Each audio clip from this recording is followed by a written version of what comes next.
এই উদাহৰণখিনি মই কষ্ট সহকাৰে কৰিছোঁ। নাও বুৰিলেও টিঙৰ পৰা নানামে এইগৰাকী স্বয়ম্ভু পণ্ডিত ৰাতুল পাঠক। যোৱা ডিচেম্বৰ মাহত নিজৰ ময়মতালিৰে এইখন ঐতিহাসিক গ্ৰন্থ সম্পাদনা কৰিছিল স্বয়ম্ভু সম্পাদক ৰাতুল পাঠকে। সম্পাদনাৰ সকলো নিয়ম ভৰিৰে মোহাৰি কৰিছিল সম্পাদনা। স্বয়ম্ভু পণ্ডিত ৰাতুল পাঠকৰ এই কৰ্মকাণ্ডৰ বাবে জোকাৰণিৰ সৃষ্টি হৈছিল বৌদ্ধিক মহলত।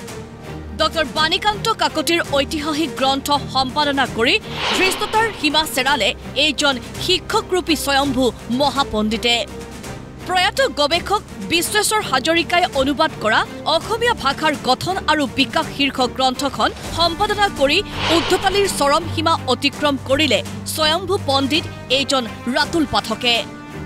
শিক্ষকৰূপী পাঠকৰ স্পৰ্ধা ইমানেই চূড়ান্ত পৰ্যায় পালে যে পেটুপটত নিজৰ নাম সন্নিৱিষ্ট কৰিবলৈ কুণ্ঠাবোধ নকৰিলে এইজন মহাপণ্ডিতে।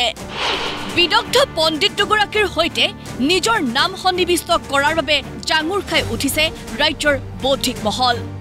গৱেষক তথা জ্যেষ্ঠ অধ্যাপক ডক্টৰ উপেন্দ্ৰভা হাকাচামে ৰাতুল পাঠকৰ সমান্তৰালভাৱে দোষাৰোপ কৰিলে বৰপেটা সাহিত্য সভাকো। ডক্টৰ ৰাতুল পাঠকে প্ৰকাশনৰ সম্পাদক হিচাপে বৰপেটা সাহিত্য সভাৰ তেওঁলোকৰ যিহেতু কপিৰাইট আছিল, মই প্ৰথম সংস্কৰণ চোৱা মতে তাতে স্পষ্টভাৱে লিখা আছে ইয়াৰ কোনো অংশ বৰপেটা সাহিত্য সভাক নজনাকৈ ইয়াক মানে ইফাল সিফাল কৰিব নোৱাৰে, নহ'লে আইনমতে দণ্ডনীয়। সেইকাৰণে মই কৈছোঁ যে যদি ৰাতুল পাঠকে ভুল কৰিছে, সাহিত্য সভাও ভুল কৰিছে। বৰপেটা সাহিত্য সভাই যদি সম্পূৰ্ণভাৱে প্ৰথম সংস্কৰণৰ অনুবাদৰ বানান আদিত যদি হাত ফুৰাইছে, চিনচাপ নোহোৱা কৰিছে, তেতিয়াহ'লে নিশ্চয় গৰিহণাযোগ্য। স্বয়ম্ভু পণ্ডিতজনৰ এই জালিয়াতিৰ পিছতেই আদালতৰ কাষ চাপিছে প্ৰয়াত বিশ্বেশ্বৰ হাজৰিকাৰ পৰিয়াল। ন্যায় বিচাৰিছে প্ৰয়াত হাজৰিকাৰ পৰিয়ালে। এটা কথাত আমি মৰ্মাহত হৈছোঁ যে দেউতা ঢুকুৱা 1 বছৰ নহওঁতে আমাক দেউতাক বৌদ্ধিকভাৱে পুনৰ হত্যা কৰা হ'ল বৰপেটা সাহিত্য সভাৰ নিচিনা এটা গাম্ভীৰ্যপূৰ্ণ অনুষ্ঠানৰ নেতৃত্ব। এতিয়া আমাক মানে ন্যায় লাগে আৰু যে এনেকুৱা নকৰে, কিয় এনেকুৱা কৰিলে। আজি আমি দ্বিতীয় সংস্কৰণ দেউতাৰ নামটোকে এনেকৈ উঠাই দিলে, তৃতীয় সংস্কৰণ দেউতাৰ নামটোকে উঠাই দিব। এতিয়া আমি এইটো এটা সূচিত বিচাৰিছোঁ আৰু আমি যেনেকৈ প্ৰথম সংস্কৰণটো কৰিছিলে তাৰ দ্বিতীয় সংস্কৰণৰ শুধৰণিখিনি মানে সংযোজন কৰি দ্বিতীয় সংস্কৰণখিনি উলিয়াওক, আৰু আমি কপিৰাইটটো আমাৰ পৰিয়ালে বিচাৰিছোঁ। দেউতাই যিহেতু কষ্ট কৰিছিলে, দেউতা সেইটো গোটেই জীৱনৰ মানে কষ্টৰ ফল আছিলে কিতাপখন। বাণীকান্ত কাকতি কিতাপখন, তেখেতৰ কিতাপখন, ছাৰৰ কিতাপখন লাইন বাই লাইন অনুবাদ কৰাটো বৰ সহজ সাধ্য নাছিলে। সমগ্ৰ বিষয় সন্দৰ্ভত হস্তক্ষেপ কৰিছে অসম সাহিত্য সভাই। সাহিত্য সভাৰ সভাপতি ডক্টৰ সূৰ্যকান্ত হাজৰিকাই নিন্দা কৰিছে সমগ্ৰ বিষয়টোত। দুগৰাকী বিদগ্ধ পণ্ডিতৰ অৱদানৰ প্ৰতি কৰা এই অন্যায়ৰ বিৰুদ্ধে থিয় দিছে সভাপতিগৰাকী। শীঘ্ৰে গ্ৰন্থখনৰ বেটুপাতৰ পৰা ৰাতুল পাঠকৰ নাম আঁতৰোৱাৰ পৰামৰ্শ প্ৰদান কৰিছে সভাপতি ডক্টৰ সূৰ্যকান্ত হাজৰিকাই। বিশ্বেশ্বৰ হাজৰিকাই যিখন কৰিছে সেইখনত কোনোবাই হাত ফুৰাব, এইটো আচলতে আমি কাম্য নকৰোঁ। এই গ্ৰন্থখন অসমীয়াখনেই বোলক বা ইংৰাজীখনেই বোলক, দুয়োখন গ্ৰন্থই কিন্তু অসমীয়া ভাষা সাহিত্যৰ কাৰণে এটা সম্পত্তি। এই গ্ৰন্থকেইখনক কোনোবাই যদি বিকৃতভাৱে বা অন্য ধৰণে ব্যৱহাৰ কৰে, তেনেহ'লে স্বাভাৱিকতে অসমৰ পঢ়ুৱৈ সমাজ, বিশেষকৈ আৰু বৌদ্ধিক সমাজ, তেওঁলোকে এইটো মানি নল'ব।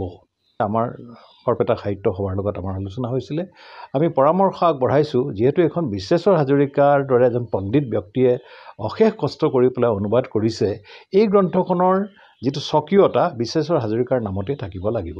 কিতাপখনৰ যিটো বেটুপেট তেখেতৰ নাম দিছে বা যিটো টাইটেল পেজ বুলি কোৱা হয়, তাত সেইখিনি মই গুচাই দিবলৈ এটা পৰামৰ্শ আগবঢ়াইছোঁ। কাৰণ এইখন অক্ষুণ্ণ থাকিব লাগিব বিশ্বেশ্বৰ হাজৰিকাই যিটো ধৰণে কৰিছে। ইফালে সৰ্বত্ৰ গৰিহণা নিন্দা পোৱাৰ পিছত নিজৰ দুখ মানি লৈছে স্বয়ম্ভু পণ্ডিত ৰাতুল পাঠকে। স্পৰ্ধাৰ চৰম পৰ্যায়ত গৈ নিজৰ নাম সন্নিৱিষ্ট কৰাই কাল হ'ল ৰাতুল পাঠকৰ। প্ৰতিদিন টাইমৰ কেমেৰাৰ সন্মুখত পৰিয়াল তথা বৌদ্ধিক মহলৰ ওচৰত ক্ষমা মাৰ্জনা পাঠকৰ। মোৰ যি নাম আছিল সেই নাম মই সম্পূৰ্ণৰূপে সেইখিনি ত্যাগ কৰিব পৰা ক্ষমতা মোৰ আছে। ভগৱানে মোক সেইখিনি নৈতিক অধিকাৰ দিছে। মই সেই নৈতিকতাৰে তেওঁলোকৰ পৰিয়ালক যদি দুখ দিছোঁ তাৰ কাৰণে মাৰ্জনা বিচাৰিছোঁ। আৰু বৌদ্ধিক সমাজে যদি কিবা মানে গৱেষণাৰ ক্ষেত্ৰখনত যদি মই কিবা অপৰাধ কৰা বুলি ভাবিছে সেই অপৰাধৰ ক্ষমা মাৰ্জনা মই বিচাৰিছোঁ। আনহাতে গ্ৰন্থখন পুনৰ ছপা কৰি নিজৰ নাম আঁতৰোৱাৰ সিদ্ধান্তও গ্ৰহণ কৰিছে ৰাতুল পাঠকে। মাত্ৰ মই সততাৰে আৰু নিষ্ঠাৰে সেই কামখিনি কৰিবলৈকে গৈছিলোঁ। তাত মোৰ নামটো দিয়াত যদি আপোনালোকৰ আপত্তি আছে বা সেই কিতাপখনৰ য'ত মোৰ নাম আছে সেই নামখিনি মই সম্পূৰ্ণ ডিলিট কৰি কিতাপখন উলিয়াই দিম। এতিয়ালৈকে আমি বজাৰত আমাৰ বৰপেটাৰ পূৰ্ণিমা প্ৰভা প্ৰকাশনত আমি 18 কপি দিছিলোঁ, তেওঁলোকক আমি বন্ধ কৰিছোঁ।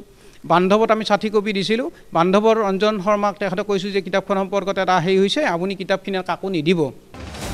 এতিয়া কথাটো হ'ল সমগ্ৰ বিষয় সন্দৰ্ভত অসম সাহিত্য সভাৰ ইমান নৰম স্থিতি কিয়? ৰাতুল পাঠকে দুগৰাকীকৈ বিদগ্ধ পণ্ডিতক অপমান কৰাৰ দুঃসাহস পালে ক'ত? বৌদ্ধিক জালিয়াতি কৰাৰ আঁৰত থকা প্ৰকাশন সমিতি তথা বৰপেটা সাহিত্য সভাৰ বিৰুদ্ধে কিয় ব্যৱস্থা ল'ব পৰা নাই অসম সাহিত্য সভাই? নে আগন্তুক সময়তো এনেদৰে অপমানিত হৈ থাকিব বিদগ্ধ পণ্ডিতসকল?